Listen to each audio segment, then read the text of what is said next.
They've got a goalie.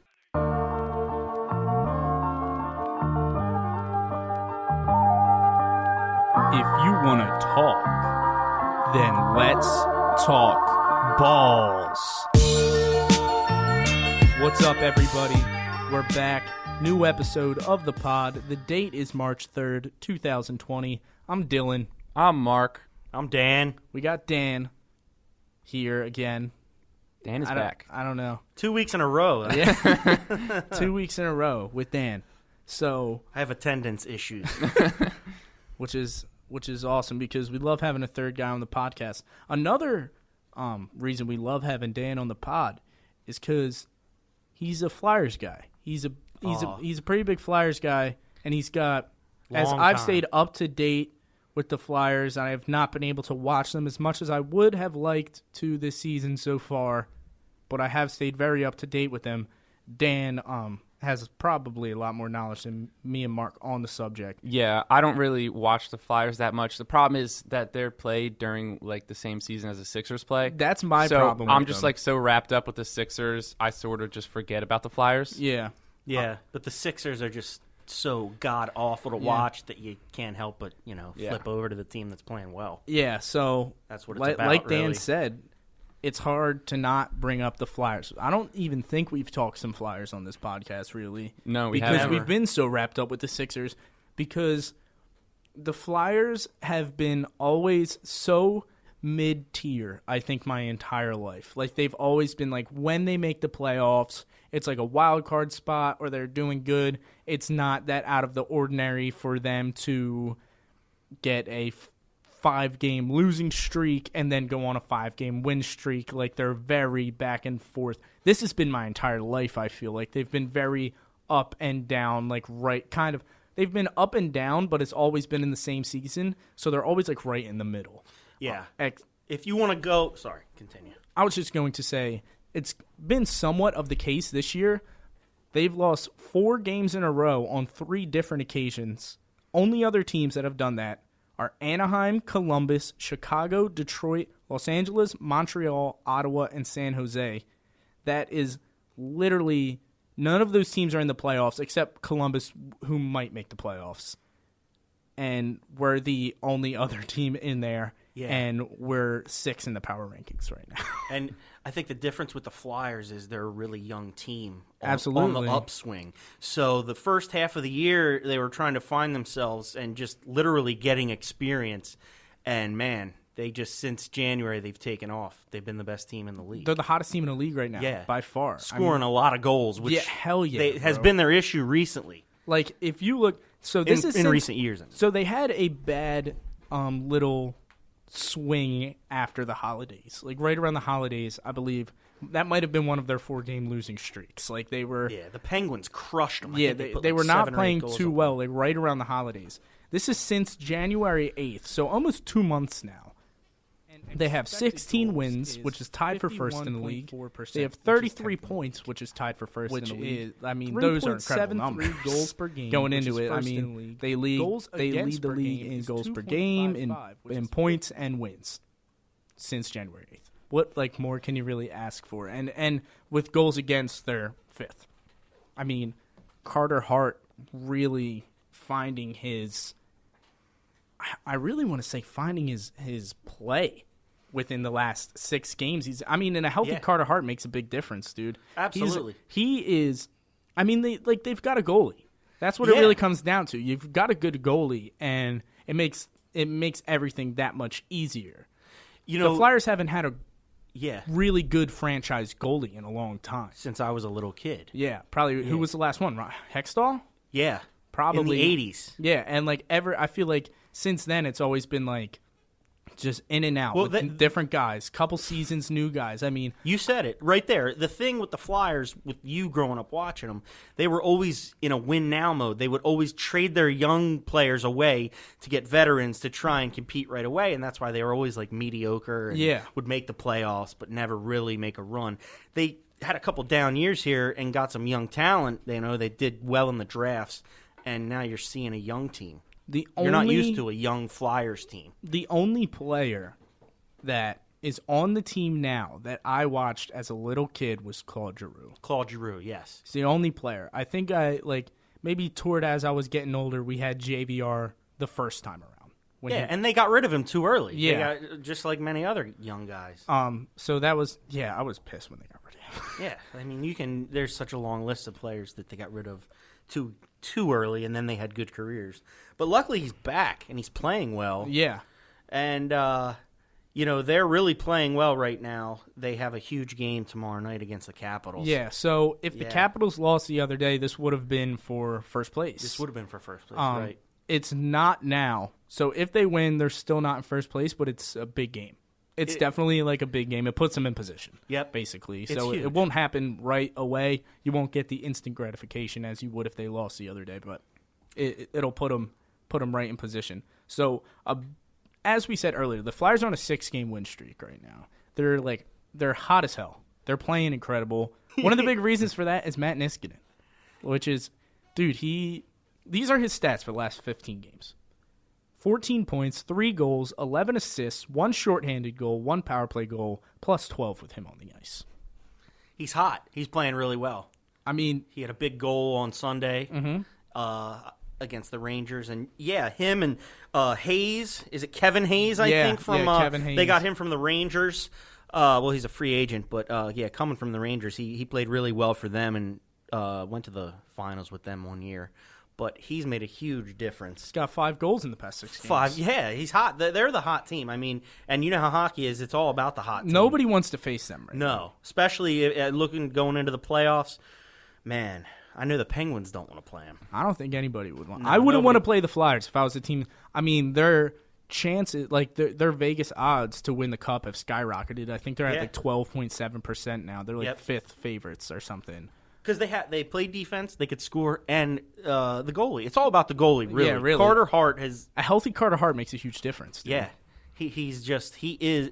they're going to go as far as he takes them. I know that's a cliche, but as they go here to the end of the season, into the playoffs, he's going to get tested more and more.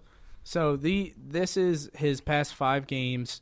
Carter Hart is 5-0, 2 goals allowed, average goals allowed per game, and 9. Oh, sorry.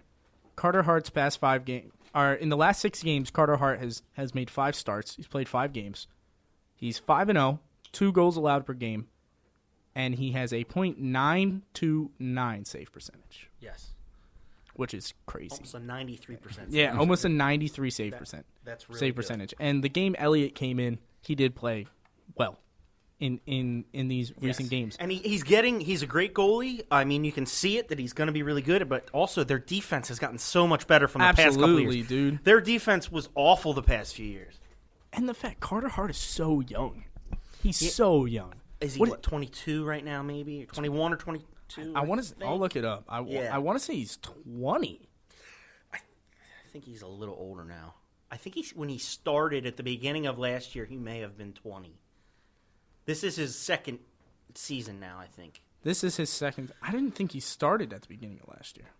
He's 21. He's 21? Carter Hart is 21 years old. That's my age. That's like me out there. Yeah, right? Dude, that's nuts. Out there. Hey, you have nice size, man. You could really, block the crease. Yeah. So even in these past 6 games as well, Konechny's got 12 points, 4 goals, and 8 assists. Voracek's got 9 with a goal and 8 assists. Hayes has got 5 goals, 2 assists for 7 points. Couturier's got 6 points, 4 goals, 2 assists. They're getting it from everywhere. They really are. Everybody's contributing. They're really playing well. And when you look, the beginning of the year, they just were about a 500 team, I think, right? And they got 46.7 power play percentage, first in the NHL. Yeah. Over these past 6 games.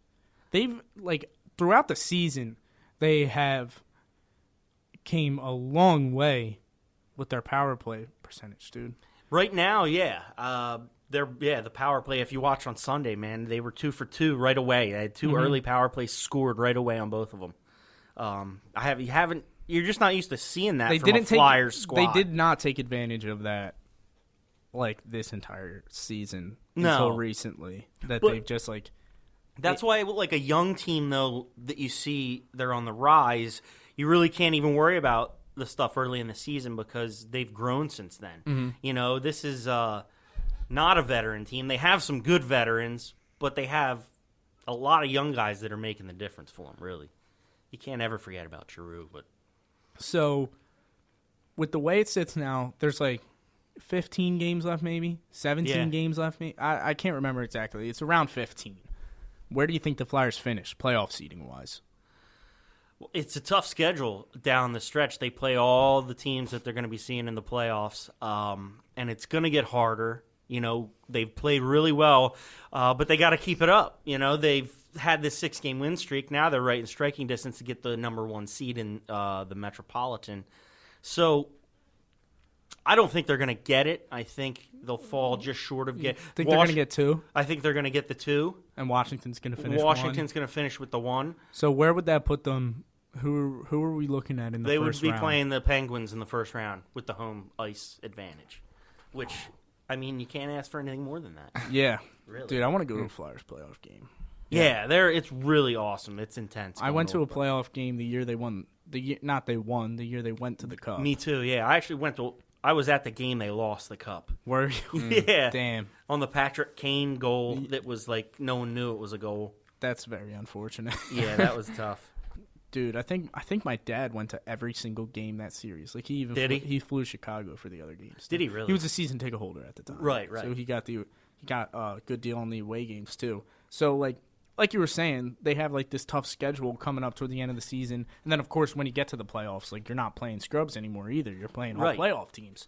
They're 6th in the NHL with 33 points since the beginning of January. The 5 teams ahead of them, the Flyers' record against them is 6-3-1. They've played well against all the good teams this year. They have. Pretty much. They've been stepping up to the occasion. Yeah. Because you know what? It's the goalie. When you have the goalie, it really evens everything out. And when you have, it just makes your players that much more confident. Yep. Defense wins championships at the end of the day, man, in every single sport. Yeah. Except basketball. I would say the NBA is mostly about. At this point. Yeah. Which is a good conversation. I was having this conversation over the weekend about how the NBA. Now I'm getting off track here real quick. About how the NBA, if you could just shoot, it takes care of a lot of shit that you don't do well. Right? Essentially. Like, would you trade a lot of Ben Simmons' skills if he just had a nasty jump shot? Like, if he wasn't a good passer or defender, but he shot 45% from 3. So, almost like a Trae Young? Yeah, at 6'11". I don't think I would do that. You wouldn't trade that? That's a tough one. That's a tough one. If you gave me defense back, I would do it. Okay. You could cut this out. This is for another day. No, I like it. We'll transition. Yeah. So we can transition because we've been talking about this for like 15 minutes now. Yeah, right. So we probably put our listeners to sleep. It's a good transition. So either way, I've got my take, and this is all we're talking about for the Sixers today. Start Shake Milton for the rest of the year. Trade Ben Simmons. That's it. Hey, that's all we got. You got your shooting point guard there. Yeah, and I think the bottom of the line is that Shake Milton is the next LeBron. I think that those are the headlines. No, dude, Shake and that's Milton, pretty much it. I'd say more of a Steph. You want Steph? That's fine. So the reports were mixed. I didn't get to watch the full Clippers game the other day. I saw Shake's first half, which was incredible. 26 in the first half. He tied the NBA record for most consecutive three-pointers at 13. I also got a report that he broke it with 14, but then when I go back to the report, it is not there anymore. So I don't know. Did he break it? Yeah, he broke it. He got 14 in a row. So we got 14 made threes in a row. His name is in the record books. Shake Milton. NBA record holder, 14 consecutive threes without a miss. That's insane. That is insane. Are you sure that's true? I swear to God, 100% it's true. Wow. It happened over 3 games. Shake, shake, shake. So the first 2 games, it wasn't as noticeable because he was 3 for 3 or 2 for 2 or something like that. And then he goes what did he go 9 for 11 from 3 the other day or something? Yeah. Or 8 for 10. He played insane the other day. Yeah, I caught more. He shot 90%. Yeah, I caught more of the second half-ish towards the end of the third and then the fourth, and I was just looking at his stat line, and he had a lot of points. I was not 39 expecting points. That. Yeah. All right, here's the question. What's the over-under on the amount of threes he makes tonight against the Lakers? Shake Milton? Yeah, is it? Because you know what? Really, I'll say 4. I want if he can give you 4 threes a night, he needs to. Well, with Richardson out, I think he's going to. What's the over? Get If more. the over-under is 4, are you taking the over or the under? over? Tonight, I'm taking the under because I'm a pessimist and I don't believe in Shake Milton or the Sixers. You don't believe in Shake Milton? Shake Milton's the only thing we got right now. This is my solution to all our troubles. Seriously, this is my solution. After the season is over, the owner sells the team completely to Michael Rubin. Or what? That's right, Michael Rubin. That's his name. I think so. Yeah. The one guy, the guy who hangs out with Meek Mill. Yeah. So, I think that's so him. Josh Harris, you want him to sell the team? Sell the team. Okay. Clear the front office. Oh, you can what? keep Elton if you want. All right, you can keep Elton Brand in there. I guess he hasn't done like anything horrible. I think the fact that Al Horford signing, that's not horrible. this is my thing. I don't think Elton's in charge. Okay. I think Elton is the face for that front office telling him. Like, I think that this could just be me being a little bit biased because I like Elton Brand as a person. I think Elton's kind of just the face of this front office because he's a former player. He's likable. And, dude, like, you have to think, like, they have the same front office in there from the Colangelo years. Everybody's the same except Colangelo. Yeah. And did Elton? He wanted his own people, right? Yeah, and I don't But think they gave him They to him. get. They kept so, and There's that, too it much goes, meddling It goes going up. on. It goes up to the owner. Like, I wouldn't be surprised if Brand's like, I like Horford. Let's try to get something else done. Like, let's try to get a different deal, or let's see if we can get more for Jimmy. Let's see if we can get less for Tobias. Make different trades, and they're just like this is what we're offering, and they accepted it. This is what we want. Like, and Elton's like, I guess I'm like outnumbered, basically. Yeah. I wouldn't be surprised. I could be totally wrong. But I'm saying clear the front office. Josh Harris sells the team, which isn't going to happen. This is the easy solution. Clear the front office. Josh Harris sells the team. You can keep Elton Brand if you want. Trade Horford. Trade Richardson. Trade everybody except Embiid and Simmons. And just restart and build around Embiid and Simmons. Good luck finding someone to take Horford's contract. You might be able to keep Tobias Harris. Oh, yay. I was reading somewhere that during the offseason, the Sixers are going to try to move Al Horford, and they were potentially sure. they were looking at Buddy Hield from the Kings. I would love Buddy Hield. I actually in NBA 2K20 on my career, my GM mode, I was the Sixers. I was pretty much Elton Brand. I was making all the moves, and I did that trade. I traded Al Horford for Buddy Hield and probably like another pick or something, and I won the championship. So With Buddy, huh? yeah, he's a shooter, He was man. lights out. Won the 3-point contest. And Yeah. who on earth would take Al Horford's contract though, with 3 years left on that bad boy? The Kings, probably. That's the problem. No, at this point, you're looking at picks. You're gonna have to add picks. Yeah. and eat half of the probably contract or eat a something. lot of it. Yeah, you're gonna fuck yourself a little bit. I don't think they're gonna move Tobias. I think they think Tobias can be a big part of this process, but I just think you need to not clear. Like, I'm not saying get rid of every player. Like, I'm saying, I think you get rid of Horford. I think you get rid of Richardson. I think, not that I have anything specifically against Josh Richardson, I just don't think he's good enough. And then you can probably keep Tobias. It's up in the air. Like, you might be, like, if you can get something good for him, do it. Keep Furkan, keep Shake. And I don't know. I Just can't bring in a new fucking team. You know what's basically. amazing? Build Yeah. restart with building around Simmons and Embiid. That's the way I look at it. Restart. Just fucking take a couple years and restart. Can you believe that? I didn't go through the process to be fucking miserable when we're good. You know what I mean? And maybe we're not even that good. Well, that's what I was going to say. The beginning of the season, I think we all thought they were a contender to make the finals. And now we're talking about destroying the team, and it's not even April yet. Yeah. It's incredible, which they should. I mean, it's a serious talk about getting rid of these bums. And because I think all of us feel that the second round of the playoffs is the ceiling for this team. Yeah, Yeah. and Probably. a problem that I was sort of realizing is that when you have two of your stars out in Embiid and Simmons, And then you have... We didn't even touch on that. Yeah, there's... Yeah, Embiid's out now, too. Yeah, Embiid is out. He got hurt after we posted the last Shoulder episode. sprain, they're saying. Yeah, so he'll be reevaluated just like Simmons was. So we don't have a solid, confirmed timetable. This is my thing with that, return. too, with, like, the injuries when it comes to Sixers players. Like, I don't fucking believe anything. I fucking don't believe anything. Yeah. Dude, how... This pisses me off. How disrespectful and insulting is it for them to try to fucking tell us and tell everybody, especially the fucking season ticket holder. Let me tell you something. At the Bucks game, the one that Simmons was like in the game, whatever, like he played and ended up coming out. He played for like 5 minutes. Played for like 5 minutes. They already knew going into that game he was going to have to go to the locker room during every timeout to get treatment on his back. I've never heard of that. That same game just happened to be the day that season tickets are renewed for, like, the next year's season tickets are coming out for sale with Simmons right on the front. And you want to tell me Simmons coming out in that first 5 minutes of that game with this back injury has nothing to do with the prior injury. This is a completely different injury. It's fucking insulting. How stupid do you think we are?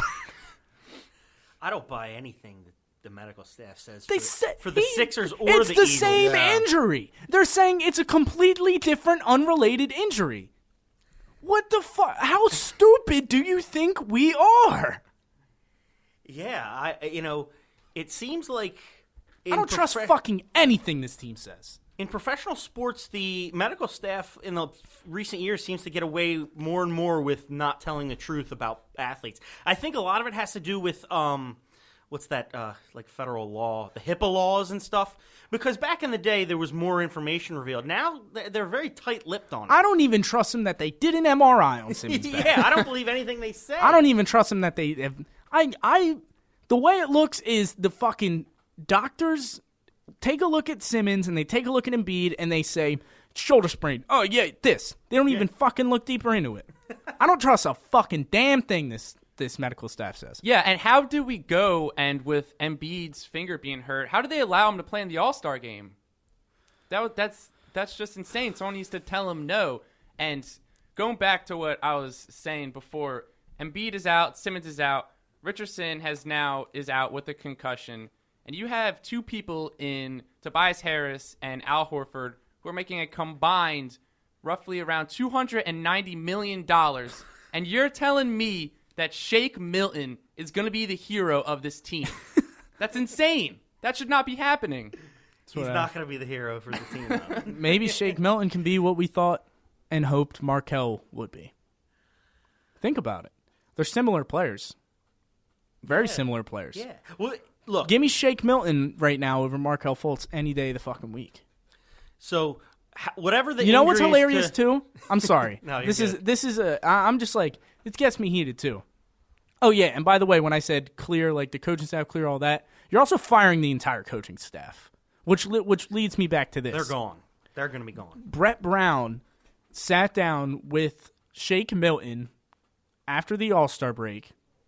And said, this is like his quote. He said in a post-game interview. He said, your role on this team is that, like, you're not playing. Like, you're not playing, be ready for a situation where Ben goes out or Josh goes out or something like that.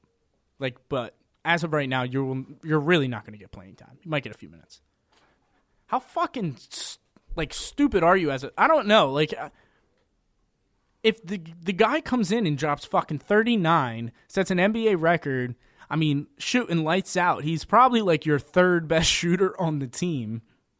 And you're telling him he's not fucking playing. You're done when he fills a need that only you want. And I'm not saying that I knew Shake Milton was this. I'm not even saying he was this good after one game. I'm not going to say I didn't know he was this good.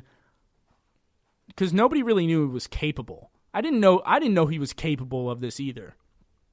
But how is as the coach working with him every day, you don't know what he's capable of? I don't know. And he's like, it's an amazing story, man. I told him he wasn't going to get playing time, and now it's an amazing story. And when he comes in here and plays, I'm like, fuck you, dude. Maybe sorry. You go. I was going to say maybe Brett is always too worried about catering to Simmons and Embiid, and it's almost like a blessing right now that those guys are out, and it's given these other guys a chance. Like Tobias Harris has played well since they've both been out, hasn't he? He's looked like the past couple games. I mean, He's been playing better. He played well against the Knicks. Yeah, well, he's against definitely the Knicks. been playing better. Playing better. Yeah, so He has to. Yeah, you're going to get at least 2 weeks from now. I don't see Simmons or Embiid rushing back at all. They may just, say, hey, when's the playoffs? And we'll be back for that. Yeah, that would be my guess. Simmons more so than Embiid. Embiid doesn't even have an injury, really, right? He's got a boo-boo on his It's small. shoulder. It's less serious than Simmons seems to be. Yeah. I feel bad for Simmons, man. Like, he's too young and talented to have to deal with a back injury right now. You know what I mean? Like, back injuries are always tricky. They can linger. Yeah, so I feel bad for Simmons in that regard. Well, so he's going to be out. I think Simmons might be done for the year. Regular season, you mean? Or I the think he might be year? done for the year, like the year.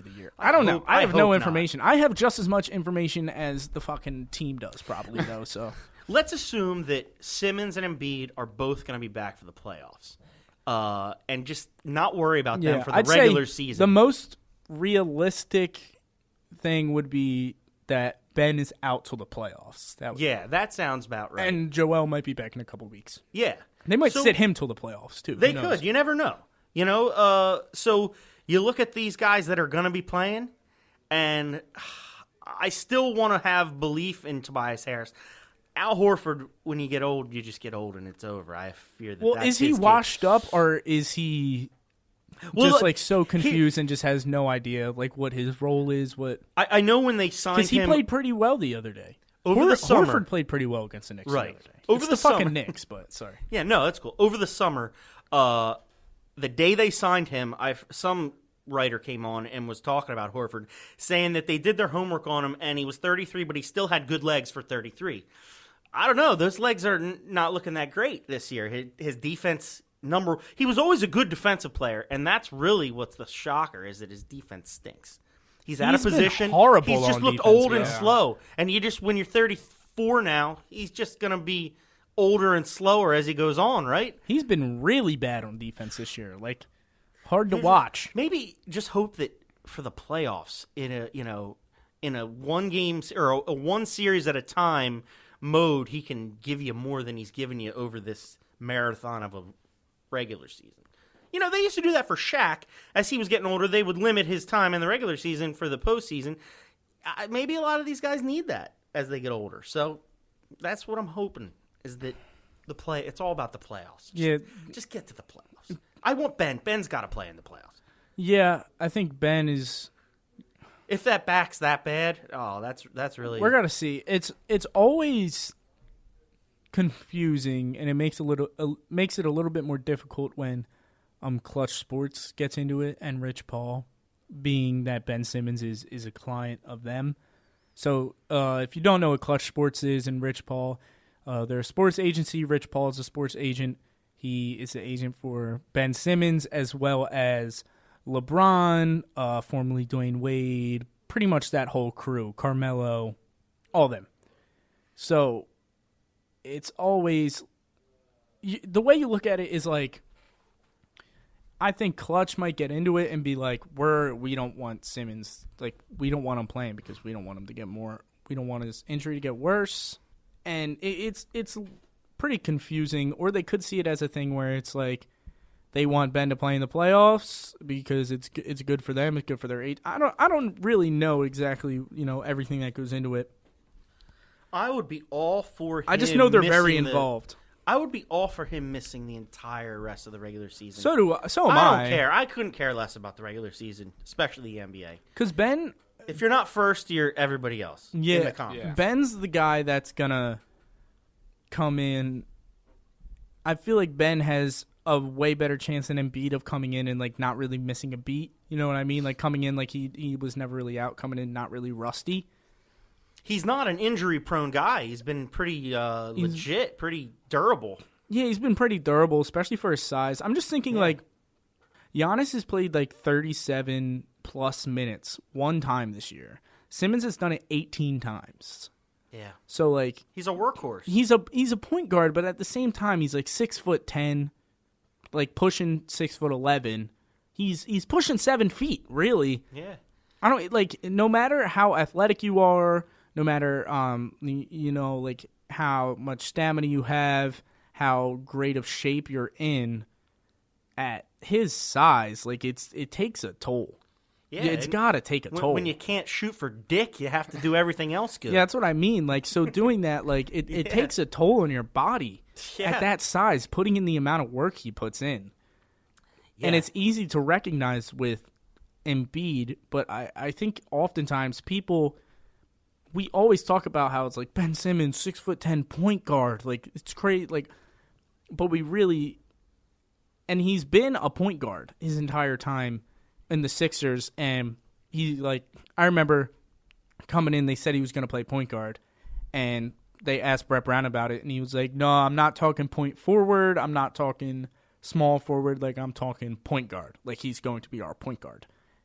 So that's how he's been treated since he's been in Philly, but he's not a normal point guard, obviously, because he can't fucking shoot, but other than that, he does everything enormous. Else well. Yeah. He's enormous, dude. Like, he is the size of a power forward, possibly center, playing point guard. But because they have Embiid and Horford, he has to play point guard. Yeah, and he's a point guard. At the end of the day, like, I think Simmons is like, if Simmons doesn't have the ball in his hands, controlling the floor, like, why the fuck is he out there? You know what I mean? He may not be able to shoot very well, but if he doesn't have the ball in his hands, why is he on the floor? Because he passes and he makes everybody else look good. It's really what his job out there on the floor is. So, and he needs to have the ball at the top of the key or full court to be able to drive to the lane and finish as well as he does. With that, like, I'm just saying, it's got to take a serious toll on his body, man. That's why there's about a month left, right? The end of the season is mid-April, I think. Yeah. So there's like 5 weeks of the season. Ugh, just let him. Let him sit. It's not like his jumper's going to be rusty when he gets back. Yeah. It's not like he'll be. It's too much. They got the Lakers tonight, right? Yeah, I don't know if I'm going to stay up for that. I may have to record that. And watch it starts tomorrow. at 10 p.m. tip-off. Fuck that. I'm not watching that. Yeah, I'm not watching this team get trashed by LeBron. No. At 10 o'clock at night, I'm not staying up for that. It will be interesting to just see how the rest of these guys play. Maybe they just need it. They need some time without Embiid and Simmons. Maybe. So you've got no Embiid, you've got no Simmons, you've got no Richardson. Yeah. Do we know what the starting lineup's going to be looking like tonight? So you've got Horford, Tobias, Shake. Maybe Thibault. Maybe Thibault probably at 3. I could see Thibault in there, maybe pushing. Corky's not been starting at all, right?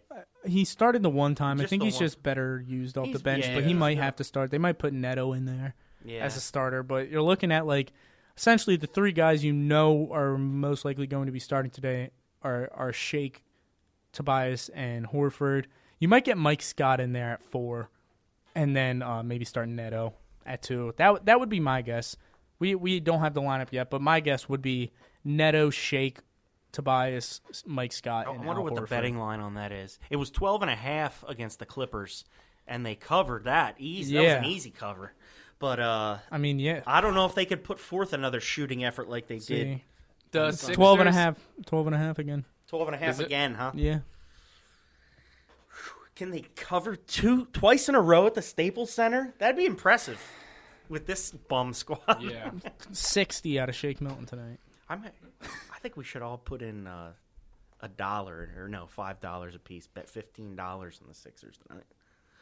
High rollers. Dude, like, the Sixers are 9-22 at away this season. Wow. Good teams. 28-2 at home, though. Good teams don't do that, man. No. Good teams are not 9-22 at home. Good teams win on the road in the playoffs. That's the thing. Yeah, man. They do. So this team can't even beat the Cavs. I think I trust on a Thursday in February. I didn't think Jimmy fit here very well when he was here. Besides the fact that he was like our closer and you put the ball in his hands at the end. Besides him being the best player on the team. Besides like him being able to control the like, I think it was hard for him and Simmons and Embiid to all be on the court at the same time. You know what I mean? But I'm missing Jimmy Butler right now. Not as at the same time, fuck him. But like, Elton took It would be nice. Who did Elton trade for? He didn't him? want to be here though. Who did Elton trade to get him though? Dario, Covington, and a couple picks, I think. Okay, so Shamet was for the that was the Harris trade, obviously. Yeah. Shamet. It was Landry Shamet and Wilson Chandler. I want to say. Okay. And somebody else. Who else did we have last year? The white dude. Yeah, I can't remember, but I think and a couple picks. Elton took a chance, and I'm glad he did though. I mean, it almost paid off, minus the quadruple doink, But Yeah. because that hurt them. Jimmy not coming back hurt them because they did give up Covington and Sarge to get him, on a rental. I think at the time they thought they could re-sign him. Don't you? Yeah. They Jimmy? they thought at the time. So That was the goal. I mean, that was the talk all season. The talk was the thought is that the Sixers are going to re-sign Jimmy Butler this offseason.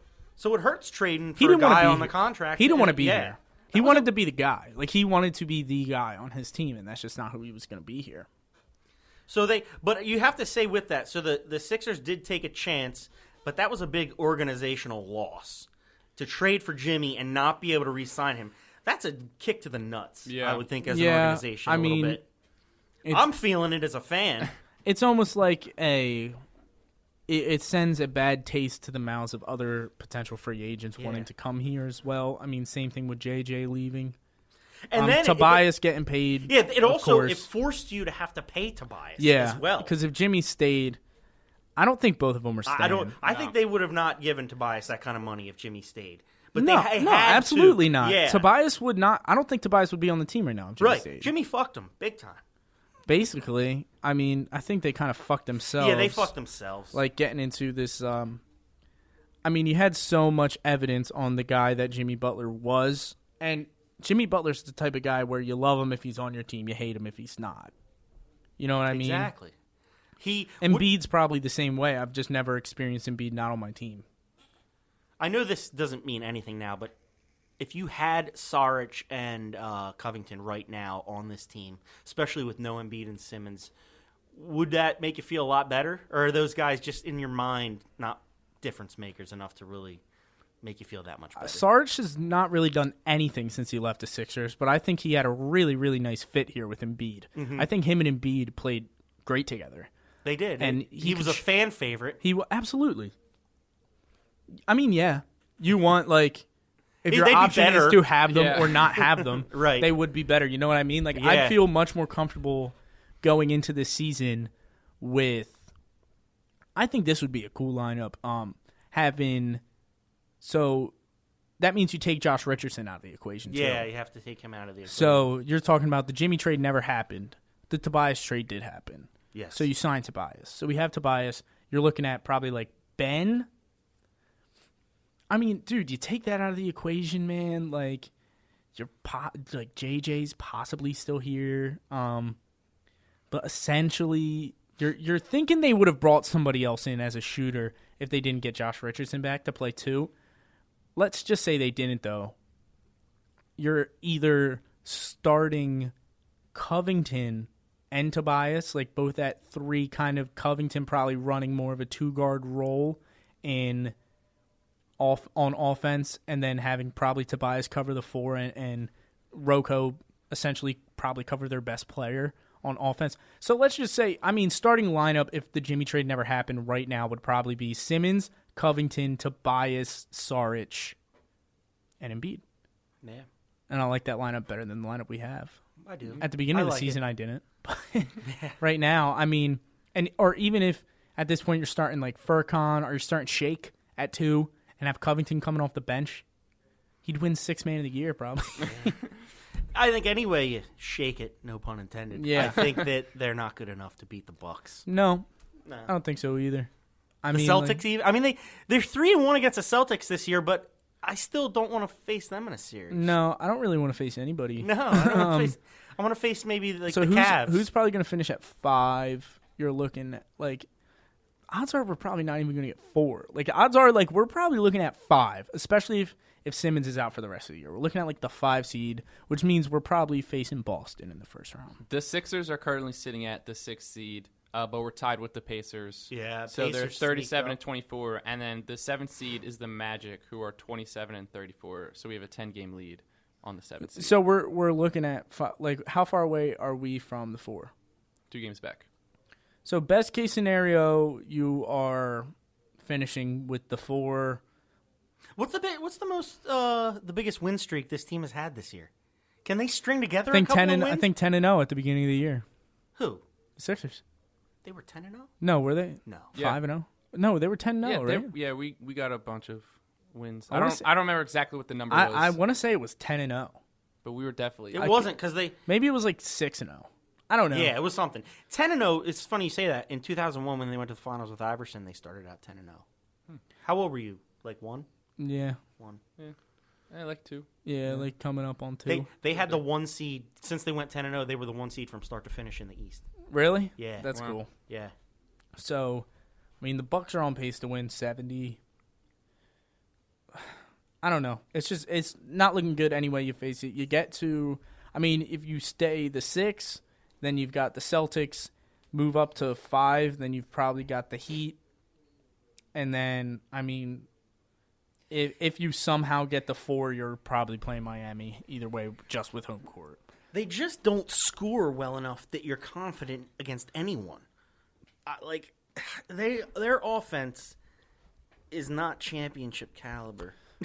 The way they go on these streaks of being amazing and streaks of just absolute garbage reminds me of the Flyers in certain ways throughout their season, except the Flyers just picked it up and have been hot. You know what I mean? And The Flyers have the right formula. yeah, You know, they have the goalie and they have defense now and they can score. The the Sixers Sixers team is super frustrating. they are. And back to the basketball point about it being offensive. Like, the conversation I had this weekend was, in March Madness, in the NCAA tournament, you can make a run with a great defensive team who can't really shoot that well because you can smother teams, and it's always a one-game scenario, and you can win. But in the playoffs in NBA, you have to be able to score. You are not going to win a championship being a good defensive team who can't shoot. No, You're it's just not not. going to happen. Like the idea was that old school bully ball type thing, but Yeah. also that also doesn't work when you're playing that elite caliber defense 50% of the time. Yeah. Like, it doesn't work. Like, if you're gonna live by, we are a defensive specialist, like we are a defensively specialized team, whatever you want to say, we're an elite defensive team. Right.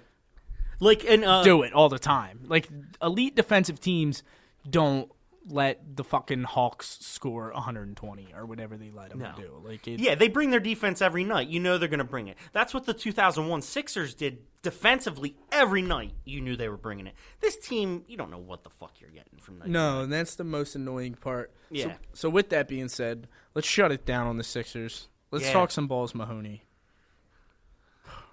Yeah. Talk balls, Mahoney. Yeah. Our pro wrestling segment of the pod. We're getting that's Dan right. back into it. I have an announcement. This Sunday, I'm going with my nephew to The Elimination The Chamber. Elimination. Oh, man. Yes. Dude, congratulations. Thank you. Yes. That's awesome. My That is brother-in-law's son and I, and my brother-in-law as well. The three of us are going, and I haven't been to a wrestling event since Hulk Hogan faced the Earthquake in a stretcher match at the Spectrum.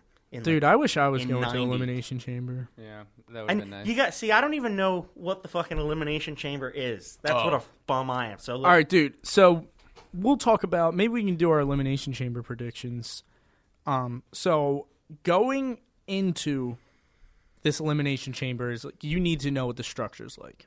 yes, The Elimination Chamber, similar to a steel cage, probably even more similar to a Hell in a Cell, is a giant metal chamber where it's not chain link, it's legitimate chains, like it's chains, almost set up like a chain link fence, like they're in squares, whatever it is. It's a giant like chain cage type structure, but it covers.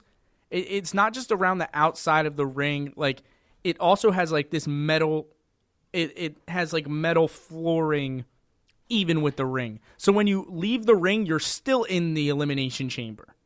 Does so that make sense? So it's not like a steel cage where if you leave the ring, you win or whatever it is. Like, When you leave the ring, you are still in the elimination Or are chamber. you able to climb over the top and out? No, Like, there's a top. There's a top. It's Okay. massive. It's huge, It's dude. massive. It's ginormous. Like, they are going, like, with the elimination chamber, every year they do it, they have to, there's way less floor seats available because they need to be able to fit the chamber. So with the elimination chamber, it's this giant, massive structure, and it's a 6 competitor event, I guess you would say. There is a like glass pod in each corner of the chamber. So it's almost like this little, like, it's just like this little see-through cage almost, right? Really? So there is a wrestler or a tag team. There's a tag team elimination chamber match this year too. So there's a wrestler in each one of these chamber like things that they're locked in there, but they're in the chamber. They're just locked in there, so they can't like fight or anything like that. Starts off with 2 men in the ring. Is it like every 3 minutes or every? I'm not sure the exact Whatever what the time is. there's, It's like- probably around. So it has a 3 little minutes. Royal Rumble feel to it, with guys being added to the mix. Yes, except Yeah. you know who all the guys are Yeah. because they're inside the chambers. Right. So it's like every few minutes or so, a buzzer goes off, one of the chambers opens, and those guys join the match, I believe. And then it's Is it a pinfall? a Yeah, pinfall, pinfall or submission. pinfall or submission. Once you get pinned, you're out of the once match. you get pinned, you're out of the match, and then it goes. It's the elimination chamber, so people are eliminated each. And so there's no getting out of it. You have to. There's no pin. getting out of the chamber. No. Okay. But do you see how there's like metal on the outside of the ring? So if you like jump, if you get flipped over the ropes or something, you're landing on like the metal floor. I don't know. No, it's. I'm excited. It's I'm a really cool- pumped. And so is this gonna let you know who plays in WrestleMania? Who fights in WrestleMania? A lot of them have to do with this. So Yeah. let's go through the match card. Let's Okay. give our predictions. Yeah, So I'm so- the defending champion at the moment. If you guys didn't know, if you didn't follow us on our Instagram at Let's Talk Balls Pod, I posted a picture of me and Dylan's predictions for AEW Revolution. We'll get into that after this. Dylan won. Yeah. You So can- let's give a quick Revolution recap. It doesn't have to be long. The big thing is that the Young Bucks are the new tag team champions, right? No? no, Who else won a title? Just Moxley? yeah, All right, sorry. Oh, no, I was thinking of The Miz and Morrison. Okay, Yeah. sorry. I'll take that out. So the big talk is that John Moxley beat Chris Jericho for the AEW World Title. Yeah. If you're not familiar with AEW, but you are with WWE, John Moxley is formerly known as Dean Ambrose in the WWE, and before he was Dean Ambrose, he was John Moxley, also before that. So, yeah, dude, Moxley took care of Jericho, cut a sick-ass promo. yeah. So I And basically he validated his move from the WWE. Yeah. When he left the WWE, people were like, what's next? And this was complete validation for his move because he's now the AEW World Champion. Yeah, so I watched the pay-per-view. I'll just run down everybody that won. So Pac defeated Orange Cassidy, freshly squeezed. That was a really good match. Orange Cassidy Yeah, proved it he was- can wrestle. yeah. There was a sick thing that Orange Cassidy did in the beginning with these like crazy like kicks and all this Yeah. stuff while having his hands in his pockets. Yeah, so Orange Cassidy, his whole gimmick, real quick, is just that, like, he's just so cool. Everything he does is just effortless. So he stands in the ring against somebody, and then he just puts his hands up. Everyone goes, oh, and then puts his hands in his pocket. And now he's going to fight you with his hands in his pocket because it's just effortless. He's that good. And then when he sort of does, like, his moves, they're just, like, there's no effort in them. So he'll go to kick somebody, he'll just be like, boom. It's just like that. And then everyone goes, oh, and everyone freaks out. And it's pretty cool to watch. I've never seen anything like it. I'll definitely look up a match. And his name is Orange Cassidy. I Yeah. don't know. Orange Freshly Cassidy. squeezed. freshly Orange- squeezed Orange Cassidy. He's awesome. I'm a big fan of him. And he had this cool... He doesn't even really. He talks, but Yeah, no, he doesn't. He doesn't talk, really. like at all. Yeah, like if you look up an interview, they'll just ask him a question, and then like he won't say anything. And like if you get one word out of him, then it's a good interview. Yeah, that's what I mean. Like, it's not that you've like never heard his voice, but he very rarely talks at all. Like, he's just cool. It's just nonchalant. Like Yeah. he wears his sunglasses in the ring. He's got this cool denim jacket. I don't think I've ever seen him without his sunglasses on. Yeah, sometimes they fly off. Sometimes they fly off, but Yeah, and he had this cool. like he keeps them on at all costs. Yeah, and when he was fighting Pac. Pac is just like this super aggressive guy, huge, muscular. His nickname is the Bastard. Yeah, he's the Bastard Pac. And when Orange Cassidy was doing his like soft leg thing, Pac did it back, and like it was cool. But that was a really good match. Orange Cassidy proved that he can wrestle, indeed, and he lost. But the Lucha Bros interfered with the Best Friends, who is the Best Friends. He's Orange Cassidy is aligned with, and the Lucha Bros were beefing with the Best Friends, which were these two other guys. And then he lost, but that was a really good match. And then we have Darby Allin against Sammy Guevara. Darby Allin won. Sammy Guevara hit a 630 senton off of the top rope on the outside through a table. Was this past weekend? Yeah, this is was a different Saturday company. night. This is called AEW All Elite Wrestling. I believe we've talked about it with you. Yeah, before, this is more for like the older demographic wrestling fans. But that was also a really good match. Darby Allin won, and then Dustin Rhodes versus Jake Hager. Jake Hager won. That was another good match. And then, Dustin Rhodes, formerly known as Goldust, brought out the kissing the heel's wife thing. Yeah, he kissed Jake Hager's wife. Like, aggressively grabbed her face and kissed her. Really? Yeah, that's like what he sort of used to do that when he was Goldust. Like, yeah, way back it was in the day. It was risky. I'd say so. It was edgy for the time period we are in. Yeah, to aggressively definitely grab a won't- woman's That's a man's brazen wife. move. Yeah, you won't see Raisin. that too Yeah, often. It was you gasped. yeah, it was a little up in the air, but And then, Go on. so the AEW Women's Championship match, it was Nyla Rose versus Chris Statlander. Nyla Rose won. yeah, And then it was MJF versus Cody, the American Nightmare.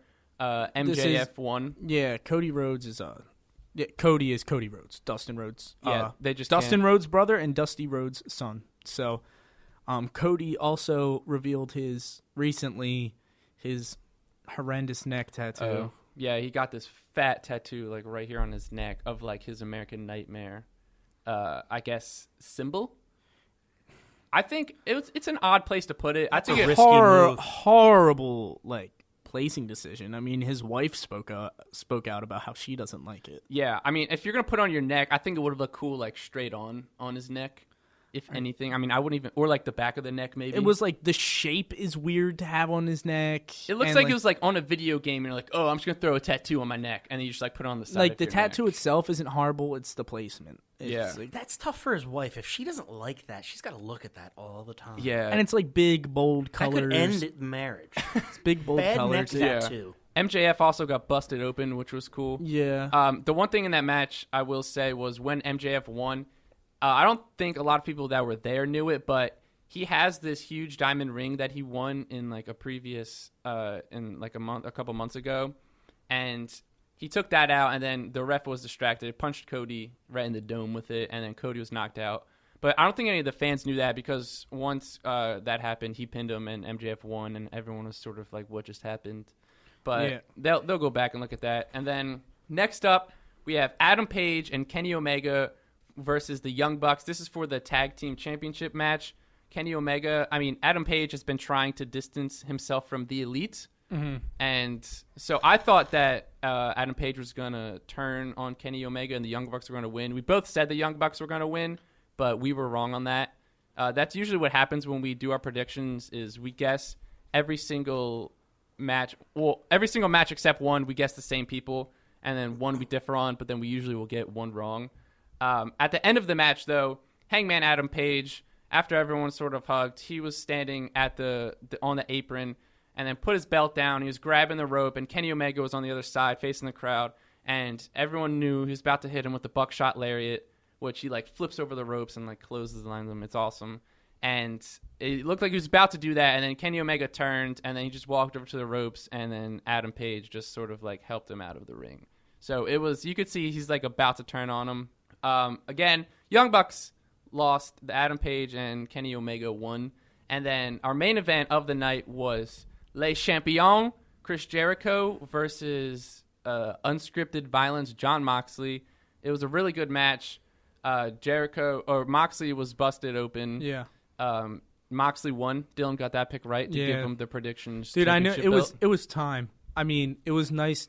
Chris Jericho was a good choice for the inaugural champion. Yeah. You know what I mean? He's very well known. I mean, any wrestling company that is on TV every week to the average wrestling fan that is unfamiliar with a lot of the other wrestlers in the company, like if you were just a WWE fan, as a lot of wrestling fans are, they wouldn't be familiar with the Young Bucks or Kenny Omega.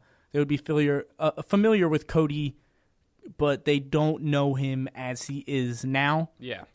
A lot of the wrestlers in AEW, but having Chris Jericho win as the inaugural champion of your company was the right decision to make. Yeah, he's definitely on my Mount Rushmore for the greatest wrestlers of all time. Absolutely. He's definitely one of the top Dude, 4. his ability to just adapt, recreate himself. He's recreated his character so many times. Yeah, it's insane. And they all work, Yeah, man. Like it's awesome. He's yet to fail doing it. He had an awesome entrance too when he came out. Mm-hmm. He had like I guess it was like it was just people. I don't know if it was like a choir or Yeah, whatever. But they were just singing his theme song, which he wrote with his band Fozzy.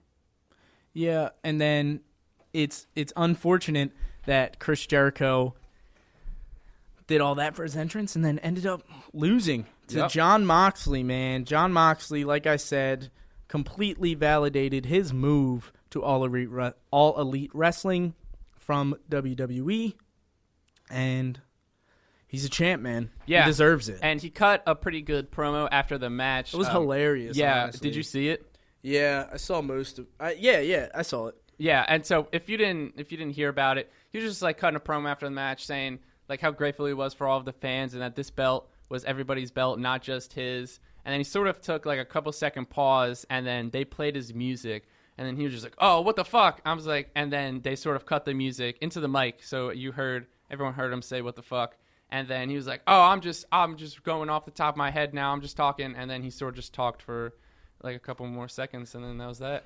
Yeah, so it was funny. So Jon Moxley is your new AEW World Champion. I think it was the right time to do it. Yep. I think the right guy won the match. It was a really good match. I really couldn't ask for more out of that match. Yeah. And so briefly, we'll hop back into WWE. Briefly, just what went down at the Super Showdown.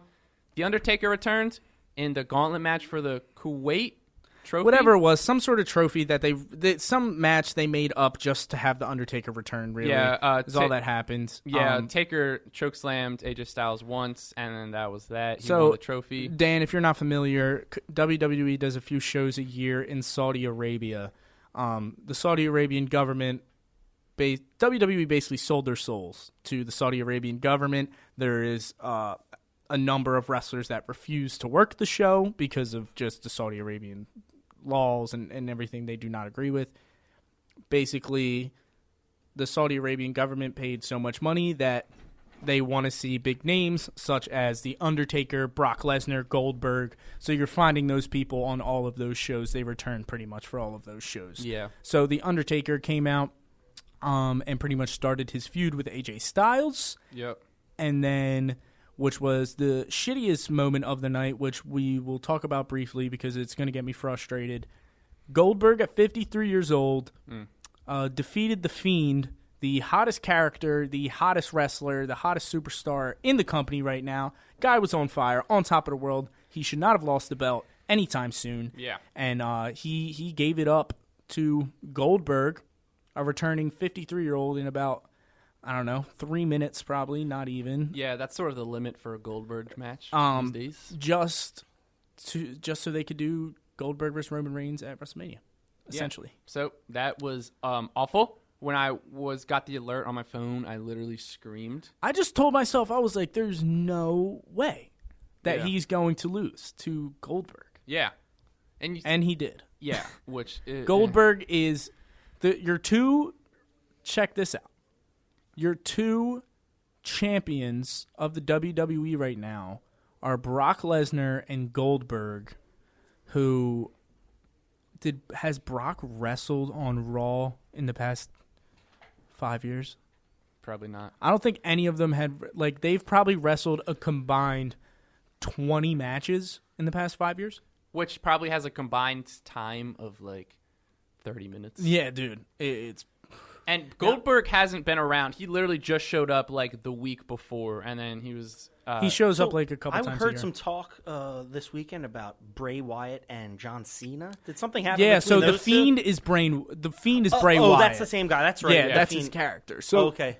Just so you know that going into Elimination Chamber, let's go down. We'll give Dan some details about the storylines a bit. Yeah. So let's go down and check it over. So we're just going to do a classic 3, 2, 1, so no opinions are skewed during this. Dan, if you want to predict, you can as well. So then we're just going to all give our predictions. So first up, we have Daniel Bryan versus Drew Gulak. That it's going to be a good match. It's Gulak. That's what I said. That's this Sunday? Yeah, Daniel Bryan versus That's probably Drew Gulak. I think Daniel Bryan. I'm taking Drew Gulak. I'm going to take D-Bry. I'm taking Drew Gulak. He's in his hometown of Philadelphia, Pennsylvania. And I think the big thing right now, I think it's going to be fishy. Like, I don't think it's going to be a clean win. It's the big thing has been like Drew Gulak's like, Daniel Bryan, you're not that good. Like I can beat you. I'm a better like basically it's just like you're not that good. Yeah. So he's been like training other guys to go up, and they keep losing to him. So then we're finally going to get the Gulak Daniel Bryan thing, and yeah, I'm going to take Gulak. I think it's going to be by way of like, I don't know, low blow, grabbing the tights, something of that nature. But I think Gulak's going to get the win. All right, so next up we have the United States Championship match, which is Andrade versus Humberto Carrillo. Andrade is the heel. Carrillo is the face in this situation. Andrade is coming back from a suspension. I like Andrade. For 30 months. Andrade. Yeah, Andrade. Dill, what do you think? I'm taking Humberto Carrillo. Yeah. That's why I didn't go for him. I didn't even want to say his fucking name. I'm going for Humberto, too. I think this is all just going to sort of set up a storyline for WrestleMania with Angel Garza, too. Yeah, That'd I be think, sick. and like possibly Rey Mysterio. I'm thinking a possible fatal 4-way at that'd Mania would be. That would be awesome. I mean, just a old school Latino wrestling match, man. Yeah, like, that'd be awesome. With Angel Garza, Andrade, Humberto, and Rey Mysterio all in that match, and I would see. I would see, either Humberto or Garza. Yeah, winning. I would say Garza would win the Mania match if it was a fatal 4-way. So we'll get into that, but I think Humberto. Yeah, all right. So me and Dylan say Humberto. Dan says Andrade. Next up, we have AJ Styles versus Aleister Black in a no disqualification match. This is going to be another good match. I'm a big Dan, this is your warning right now, or should I let him be surprised? Fuck him. I'm gonna tell him. Okay. The Undertaker's probably gonna come out. Ooh, yeah. nice. During this match. So the build is that we're obviously gonna get AJ and Undertaker are gonna face off in some fashion at WrestleMania. Yep. The way it's looking is like it's going to be this guy, Aleister Black, similar like Dark Order demonly character. He's awesome. more just like a super like gothic like I don't know how to explain it. Like less of like an actual dead man, but he's insane, dude. He's He's like like a goth figure. yeah. So the looks of it in the way they're going is Aleister Black and AJ Styles were already kind of having a feud going into Mania.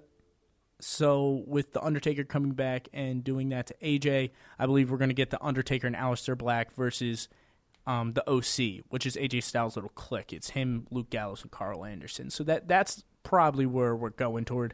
Being this is a no DQ match, you're probably going to get Gallows and Anderson involved, and then The Undertaker will probably come out. Yeah. And I don't know who's going to win, but either way, it's not going to be a clean finish regardless of how it happens. Yeah, and if you didn't watch Raw I'd last say night, AJ's probably going to take the loss. if you didn't watch Raw last night, the Aleister Black had to go through both members of the OC, Luke Gallows and Carl Anderson, before fighting AJ Styles, and he did beat them both.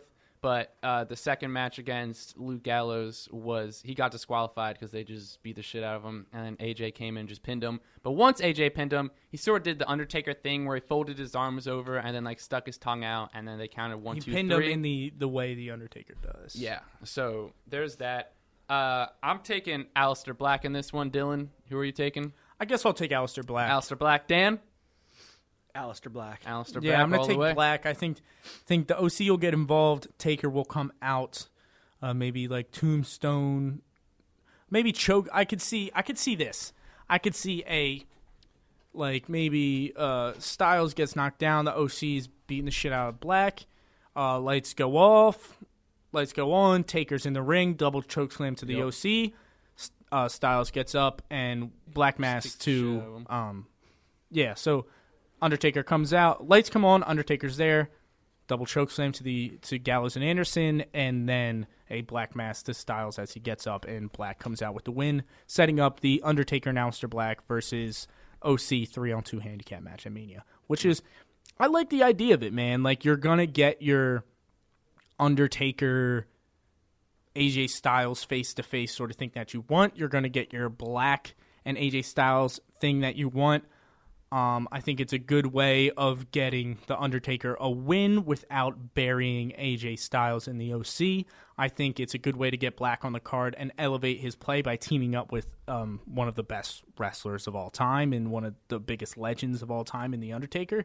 I think it really benefits everyone having that as a 3-on-2 handicap match, and it benefits the Undertaker at 50-something years old that he is. Yeah. You could get like Black and the rest of the OC doing a majority of the fighting, and then having the Undertaker come in to wrestle a little bit and really just do his big spots, do his big moves, the choke slam, tombstone, shit like that. Yeah. All right. So if you didn't watch Raw last night, the Street Profits defeated Seth Rollins and Murphy. He goes by Murphy now because they like their one-name guys. Yeah. He used to be Buddy Murphy. He's Murphy. The Street Profits beat them for the Raw Tag Team belts last night on Monday. And we want the smoke.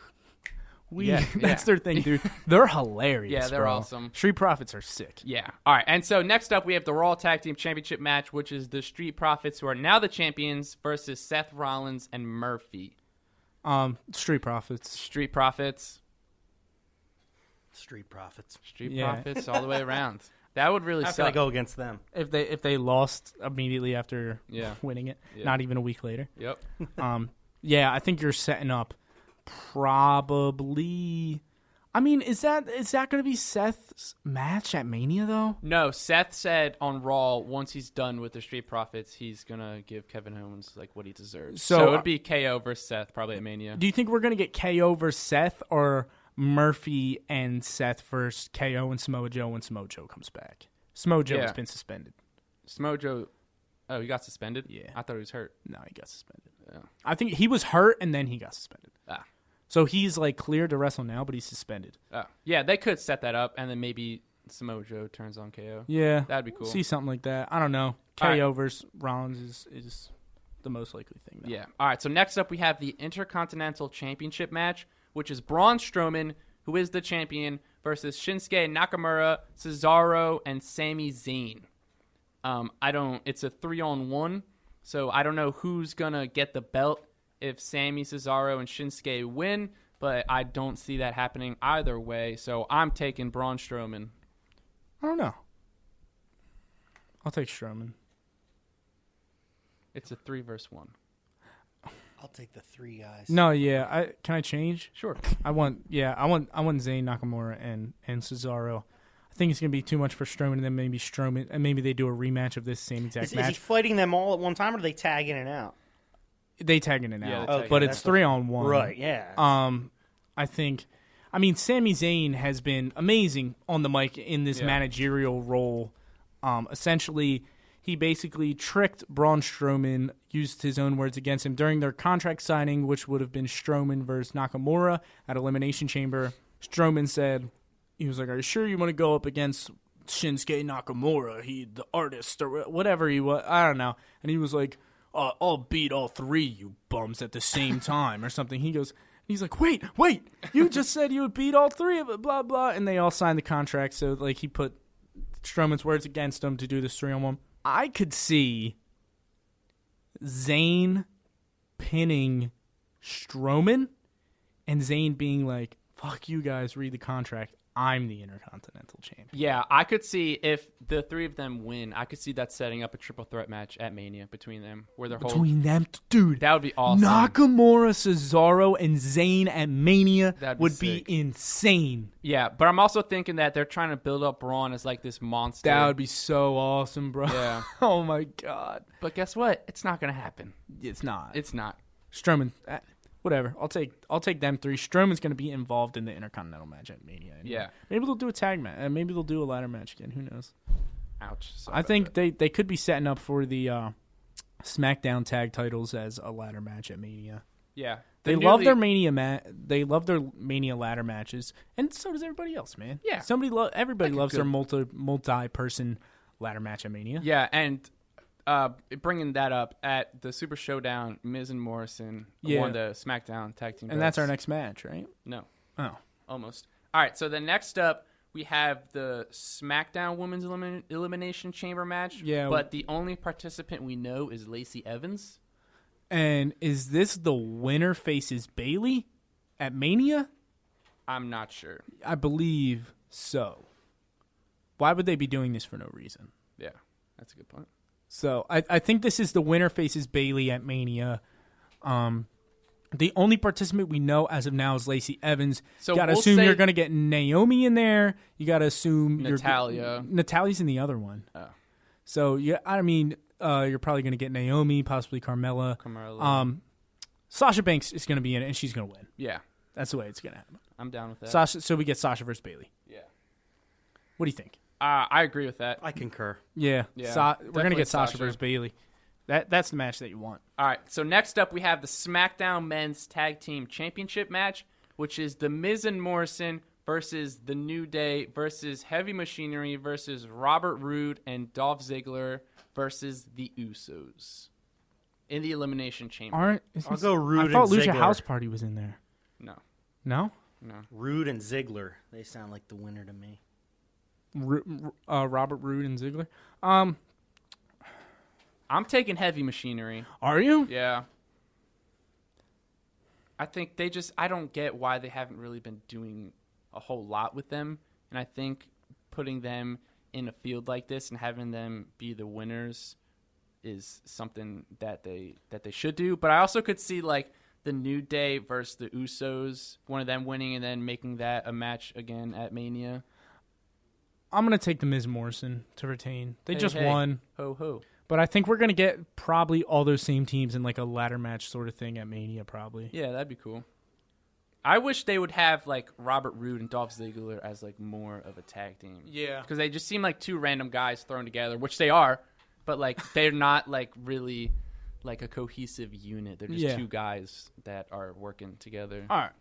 So next up we have the Women's Elimination Chamber match, I guess, for Raw, where it is Natalya versus Liv Morgan versus Shayna Baszler versus Asuka versus Ruby Riott versus Sarah Logan. In my eyes, a clear winner. Yeah. In Shayna Baszler. So the winner of this faces Becky Lynch at WrestleMania. Shayna Baszler. Yeah. I'm going to go with her. Yeah. That's Shayna Baszler. Choice. Yeah. Shayna I mean, Baszler. that's what they're building up to on Raw. That's the match everybody wants to see. I could see. I mean, maybe I could be completely out of my element, but I think I could see Ronda getting involved some way, somehow, or maybe they'll wait for the Raw after Mania. I think Shayna Baszler's going to go to WrestleMania and beat Becky Lynch, though. Yeah. So, yeah, I'm taking Shayna Baszler. Yeah, so am I. All three of us are taking Is that That's all the it? matches? That's probably going to be the main event. Yeah, that will be the main event with none of the men's big title matches on the card. So, they are getting 3 Elimination Chamber matches, handful of other good matches. It's going to be a pretty good pay-per-view to go to. I wouldn't expect anything huge to happen title-wise. Yeah. It's probably going to be more like setting up for storylines going into WrestleMania. This is the last pay-per-view before WrestleMania. But, guys, it's been a great episode. We gave you a bit of a longer episode because next week's episode is going to be super short. It's just going to be a quick, basically little segment of the greatest sport that you've never heard of, because I will be out of town and we are unable to do an episode next week. So you're going to get a bit of a quick episode, 20, 30 minutes. Oh, Dylan. Yeah. I have a big announcement. What's that? Well, what month are we in? We are in March. And what happens during March? March Madness. March Madness. So that is what we are announcing today. We have an official group for the Let's Talk Balls podcast. It's up right now. You can go on ESPN, look up Let's Talk Balls. We have a password, so we don't want random people joining. The password is the sexy matchup. That's the password. You go on there. It's a great password. Is there any spaces no or capitals? No spaces, no caps, just the sexy matchup, all lowercase. Put that in. I believe you can make a bracket in like 2 weeks, I believe, or maybe 10 days, something like that. So go on there. We'll probably give a prize away for whoever wins. Try to beat me, Dylan, and Dan, and I hope to see everyone out there creating a bracket. All right, guys. With that being said, I'm Dylan. I'm Mark. I'm Dan. And if you want to talk, then let's talk balls. See you next time.